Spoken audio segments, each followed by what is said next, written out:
তোমাকে চাই, শুধু তোমাকে চাই।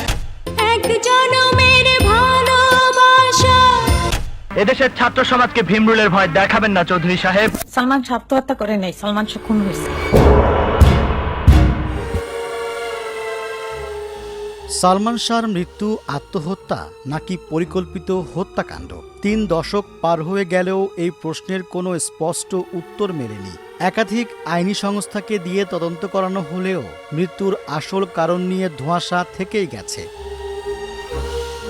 1996 সালের 6 সেপ্টেম্বর রাজধানীর ইস্কাটনের বাসা থেকে সালমানের মরদেহ উদ্ধার করা হয়। এই ঘটনায় তার বাবা কমরুদ্দিন আহমদ চৌধুরী একটি অপমৃত্যুর মামলা করেছিলেন। তবে শুরু থেকে নায়কের পরিবার দাবি করে আসছে এটি আত্মহত্যা নয়, হত্যাকাণ্ড।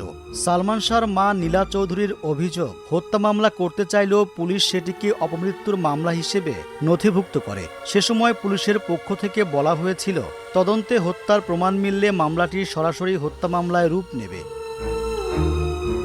পরবর্তী প্রায় 3 দশকে একাধিক তদন্তে সালমান শাহর মৃত্যুকে আত্মহত্যা বলে উল্লেখ করা হয়েছে। সবশেষ 2020 সালের 25 ফেব্রুয়ারি সালমান শাহর অপমৃত্যুর মামলার তদন্ত কর্মকর্তা পিবিআইয়ের পরিদর্শক ঢাকার সিএমএম আদালতের সংশ্লিষ্ট শাখায় 600 পৃষ্ঠার তদন্ত প্রতিবেদন জমা দেন। এ বিষয়ে পিবিআই সংবাদ সম্মেলন করে জানায়, সালমান শাহকে খুন করা হয়নি, তিনি আত্মহত্যা করেন। পরে 2021 সালের অক্টোবর মাসে এই তদন্ত প্রতিবেদনের বিরুদ্ধে আদালতে নারাজি আবেদন জমা দেয়া হয়।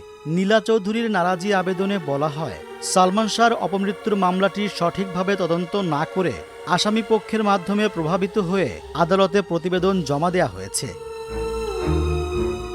আদালতের নির্দেশে 2025 সালের 21 অক্টোবর রমনা থানায় সালমান শাহর মৃত্যু ঘটনায় একটি হত্যা মামলা দায়ের করা হয়।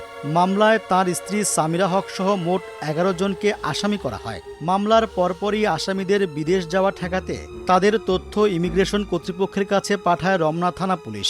বর্তমানে মামলাটি তদন্ত করছে পুলিশের অপরাধ তদন্ত বিভাগ সিআইডি। এই হত্যা মামলার 4 নম্বর আসামি খল চরিত্রের অভিনেতা আশরাফুল হক, যিনি ডন নামে পরিচিত। 9 আগস্ট ঢাকার হযরত শাহজালাল আন্তর্জাতিক বিমানবন্দরে তাকে আটক করা হয়। এরপর আদালত তাকে কারাগারে পাঠান। ডন গ্রেপ্তার হওয়ার পর প্রতিক্রিয়া জানিয়েছেন সালমান শাহর মা নীলা চৌধুরী। সব ধরা পড়বে, এখনো মেইন আসামি বাকি রয়েছে, সামিরার মা লুসি, হীরা, এরা ধরা পড়লে আরো অনেক কিছু হয়ে যাবে। এর মাধ্যমে বাড়ি আসবে সব, এর সাথে জড়িত কারা কারা সবই বের হয়ে আসবে। সালমান শাহর ঘনিষ্ঠ বন্ধু হিসেবে চলচ্চিত্র অঙ্গনে পরিচিত ডন, তাকে হত্যা মামলায় আসামি করা হলেও শুরু থেকেই নিজেকে নির্দোষ দাবি করে আসছেন। আমরা তো সবসময় একসাথে থাকতাম, তাই না? সাপোজ আমি আর তুমি একসাথেই কাজ করছি, একসাথে থাকছি, কিন্তু যখন ও মারা গেল তখন তো আমি ছিলাম না, তখন আমি ছিলাম ঢাকার বাইরে, বগুড়াতে। ঠিক আছে, মানুষের একটা ভুল ধারণা থাকতে পারে যে 24 ঘন্টা একসাথে থাকে, এরকম একটা মোমেন্টে ডন নাই কেন?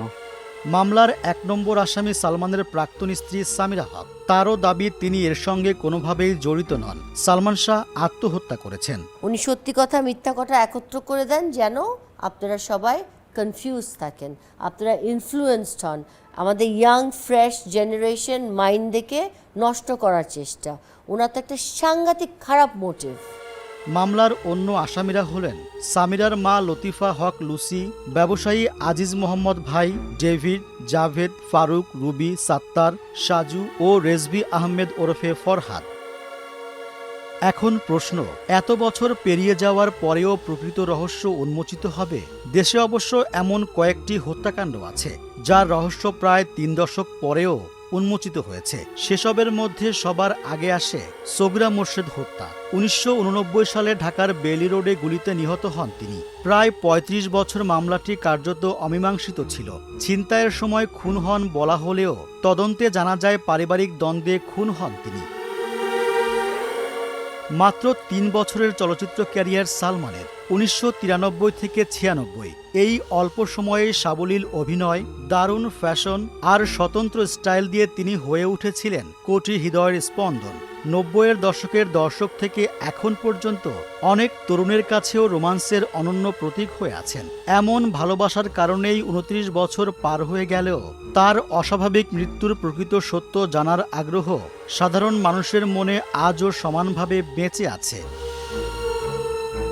বিভ্রান্তি, আবেগ আর আইনি জটিলতার পর এবার কি তবে ঢালিউডের এই রাজপুত্রের মৃত্যুর আসল রহস্য উন্মোচিত হবে?